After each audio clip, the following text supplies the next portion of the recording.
Welcome back guys. मेरा नाम है कृष्णा द्विवेदी। मैं और अपने चैनल नॉलेज सेंटर में आप सभी का वेलकम करता हूं। सो फ्रेंड्स, हम लोग जैसे कि हमारी पॉलिटी की जो सीरीज चल रही थी उसी का जो एक पार्ट है प्रीलिम्स बूस्टर, जो हर हम लोग चैप्टर के एंड में लेके आते हैं। उसमें हम लोग उस क्वेश्चन से जो भी क्वेश्चंस इंपॉर्टेंट है या फिर कभी प्रीलिम्स में पूछे गए हैं उसको हम लोग डिस्कस करते हैं और समझते हैं। उससे आगे बढ़ने से पहले मैं फ्रेंड्स आपको बता दूं कि ऑलरेडी मैं 2 वीडियोस बना चुका हूं यूनियन टेरिटरीज़ के ऊपर, और जिन्होंने अभी तक नहीं देखा उसको जा करके हमारे प्लेलिस्ट में जाकर देख सकते हैं।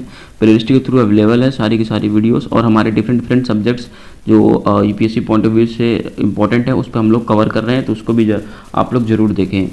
और मैं एक और रिक्वेस्ट करना चाहूँगा, जो हमारे नए व्यूअर्स आ रहे हैं उस अगर उनको हमारा कंटेंट अच्छा लगता है तो उसके एक लाइक कर दें, और चैनल पर नया है तो उसको सब्सक्राइब कर लें। और हमें ये बताएं कि आप कौन सी टॉपिक पे हमसे वीडियोस चाहते हो बनाने के लिए, वो हमें कमेंट सेक्शन में ज़रूर बताएं। सो ये हमारी प्रीलिम्स बूस्टर की 3rd चैप्टर की सीरीज चलने वाली है, जो कि मेनली बेस्ड इंडियन पॉलिटी पे बेस्ड है। वो 6th एडिशन या 5th एडिशन या 6th एडिशन के हम लोग कवर कर रहे हैं। सो फ्रेंड्स, चलिए स्टार्ट करते हैं, उन क्वेश्चन को डिस्कस करते हैं और समझते हैं।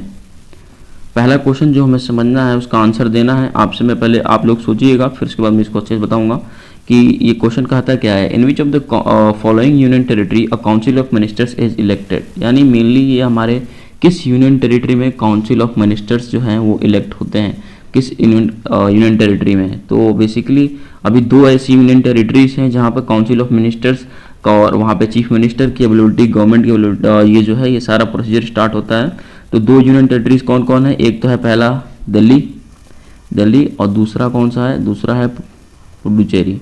Delhi and Puducherry, this 2 are the union territories. हम लोग ऑलरेडी वीडियोस में डिस्कस कर चुके हैं, जहाँ पे काउंसिल ऑफ मिनिस्टर्स इलेक्ट किए जाते हैं। वहाँ उसका खुद का चीफ मिनिस्टर होता है और वहाँ पे उसकी लेजिस्लेटिव बॉडी होती है और डायरेक्टली इलेक्ट होती है पीपल द्वारा। तो right answer will B Delhi, क्योंकि पुडुचेरी दिया नहीं तो चंडीगढ़ तो होगा नहीं, अंडमान निकोबार दमन एंड दीव पहले ऑप्शन में दिल्ली मिल गया, तो right answer will B Delhi. अगला क्वेश्चन देखते हैं। अगला क्वेश्चन क्या कहता है, विच of the following statements is not correct, कौन सही नहीं है। अब ध्यान समझिए, थोड़ा उल्टा है, ये नहीं कि कौन सही है ये नहीं बताना, ये बताना कौन सही नहीं है। तो पहला पढ़ते हैं, India currently does not have any acquired state. हम लोग पॉलिटी में क्लियरली ये चीज़ लिखी है और अब डिस्कस भी कर चुके हैं कि इंडिया के पास फिलहाल अभी कोई ऐसी टेरिटरी नहीं है जिसको उसने कब्जा कर रखा हो। तो दिस इज एब्सोल्युटली करेक्ट, ये करेक्ट है। अगला बढ़ते हैं, union territory is the area which is directly under the control of central government. This is also absolutely correct, क्योंकि हमें पता है कि जो सेंट्रल गवर्नमेंट होती है उसका डायरेक्ट कंट्रोल होता है यूनियन टेरिटरीज के ऊपर। Now we are moving towards 3rd option, Delhi has been known as national capital region since 1992। ये हम लोग को पढ़े भी कि स्टेट रीऑर्गेनाइजेशन एक्ट में जब इसको स्पेशल स्टेटस दिया गया था दिल्ली को, तो उसी टाइम पे इसको कैपिटल रीजन भी घोषित कर दिया गया था। तो this is also absolutely correct. Last आपका जो क्वेश्चन ऑप्शन देता है वो है, the Andaman and Nicobar islands come under the jurisdiction of Madras high court. This is not correct. Madras high court की जगह पे होगा कोलकाता हाई कोर्ट।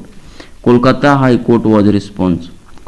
ठीक है, तो ये हो गया हमारा ऑप्शन। ये चीज़ जो है गलत है, तो but right answer will B D will be the right answer. Okay, तो ये हमने डिस्कस कर लिया और हमने वीडियोस में बताया है कि जितने भी यूनियन टेरिटरीज हैं उनका ज्यूरिसडिक्शन के लिए अलग अलग क्या है।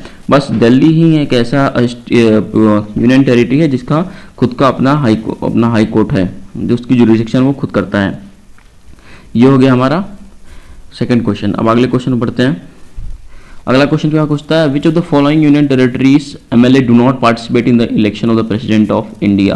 कौन से जो मतलब प्रेसिडेंट के इलेक्शन में कौन जो एमएलए है वो पार्टिसिपेट नहीं करते। तो मेनली सबसे पहले ये समझ लेते हैं कि प्रेसिडेंट के इलेक्शन में आखिर पार्टिसिपेट करता कौन है। प्रेसिडेंट के इलेक्शन में वही पार्टिसिपेट करता है जो कि एक मेंबर ऑफ लेजिस्लेटिव असेंबली का। तो लेजिस्लेटिव असेंबली का मेंबर बनने के लिए आपके पास इलेक्शंस होने चाहिए स्टेट के लिए। तो स्टेट का इलेक्शन हो, चीफ मिनिस्टर और लेजिस्लेटिव ऑर्गन हो, तो ये तो केवल 2 ही यूनियन टेरिटरीज में है, जो कि हमने पहले बताया, वो है दिल्ली और पुडुचेरी। ठीक है, तो अब देखते हैं इसमें से कौन कौन से ऑप्शन है। Lakshadweep, that will not B right answer, क्योंकि इसका खुद का वो तो है नहीं, लेजिस्लेटिव बॉडी है भी नहीं, ये डायरेक्ट कंट्रोल में रहता है सेंट्रल गवर्नमेंट के। Chandigarh will also be not, Puducherry, yes, यहाँ पे पुडुचेरी की जगह दिल्ली भी होता तो भी सही होता। And then both A and B, but the question is do not participate in the election of the president of India. जो पार्टिसिपेट नहीं करते, तो हमें मान लो पुडुचेरी पार्टिसिपेट करेगा और लक्षद्वीप और चंडीगढ़ नहीं करेंगे, तो right answer will B D is the right answer. Okay, ये हमने क्लियरिफाई कर दिया। क्वेश्चंस को बहुत प्रीलिम्स में घुमा फिरा के पूछते हैं, उसको कंटेंट को हमें समझना पड़ता है कि आखिर वो निचोड़ क्या चाहते हैं, ठीक है, तो हमें बहुत ध्यान देने की जरूरत पड़ती है इसमें। Fourth question is who governs the union territory of Daman and Diu. तो आपको हमने बताया थे पहले वीडियोस में कि जो यूनियन टेरिटरीज हैं उनको गवर्न करने के लिए जो एग्जीक्यूटिव बॉडी होती है वो डिफरेंट टाइप की होती है। एडमिनिस्ट्रेटर होता है, उसके बाद से गवर्नर होता है, और ऐसे ही करके जो है दो तीन और नेम्स हैं जो उसको एक्चुअली गवर्न करते हैं। कुछ तो प्रेसिडेंट द्वारा डायरेक्ट गवर्न किए जाते हैं, बट जो दमन एंड दीव पर्टिकुलरली उसकी बात की जाए तो वहाँ पे कौन करता है, तो वहाँ पे करता है administrator. Administrator is the main executive authority who governs the territory of Daman and Diu. So these three answers will not be the right one. Chief minister तो होगा ही नहीं क्योंकि यहाँ तो लेजिस्लेटिव बॉडी है ही नहीं, ठीक है। तो ये हमने फोर्थ क्वेश्चन डिस्कस कर लिए। अब हम लोग उसको आगे बढ़ते हैं। अब आते हैं who appoints the chief minister of Delhi, ठीक है। तो अब मैं ऐसे नॉर्मली पूछा जाए तो जनरली आप होगी कि किसी भी स्टेट का अगर हम लोग चीफ मिनिस्टर की बात करें तो वहाँ का जो गवर्नर होता है वो इलेक्टर होता है उसको। लेकिन एट केस ऑफ दिल्ली एक इंपॉर्टेंट केस है और ये बहुत इंपॉर्टेंट है इसको समझना। तो कौन कराता है, it is the only and only president of India. So the option A will be correct. Home minister कोई सवाल ही नहीं है, deputy governor none of the following, these three are wrong, only the right answer is president of the India। okay, ये important है। Who heads the union territory of Delhi?